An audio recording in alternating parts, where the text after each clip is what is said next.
Oh, hello guys! Magandang gabi sa inyo lahat. Tara, kamusta kayo dyan? Kain tayo. Ito po ay binigay ng aming kapitbahay dun sa may Bacala. Ito po ay parang style pasta with lasagna. Ang ano niya. Okay naman ang ano niya. Kamusta po ang ating Christmas? Marami po ba tayong napamaskuhan sa mga bata dyan? At sa mga nanay, marami po ba kayong nakuhang regalo sa inyong mga kapitbahay at mga umare? At sa mga tatay naman, huwag magpakalasing para kinabukasan ay maayos sa pagpasok. Tara guys, kain tayo at nagtimpla ako ng kape. Ayan. Marami kaming customer until now. Kakain lang ako saglit kasi nagutom ako. Wala akong pahinga. Kanina pa akong tanghali. Walang pahinga. Sabi ko dun sa bago, initin niya. Niintay ko, initin.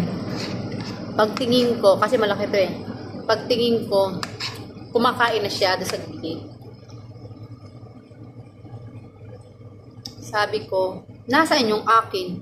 Sabi ko sa'yo, initin mo lang. Hindi ko sinabing, kainin mo lahat yan. Bigyan mo ako. Sus Maria Josep na bago namin yan, no? Makasarili din yung batang yan eh.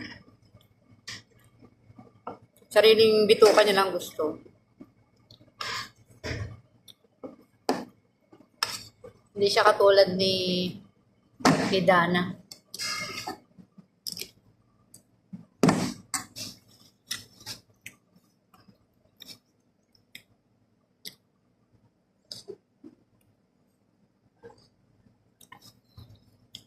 Habang walang customer, kain muna ako saglit. Nagugutom na ako. Konti lang kasi yung kinain ko kaninang tanghali. Kasi nga, naano ko yung customer. Bye! Malapit na mag-New Year. Happy New Year sa inyo lahat. In advance, 2026 na. I wish yumaman tayo lahat. Huwag na yung kurakot dyan. Bye! Hello guys! Ito po, nagkatamaran ng luto. Libre ko yung mga kasama ko. Kasi dahil Pasko ngayon, ilibre ko sila kuya. Wala kasi kaming ulam. Ayan, tara tingnan natin kung anong laman nito sa loob na to. Isang chicken lang naman to, isang bread. Ito yan. Ito ang tinatawag na Arabic food. Siyempre may hummus. May hummus. Meron rin tayong Meron tayong ayan. Tapos papakita ko.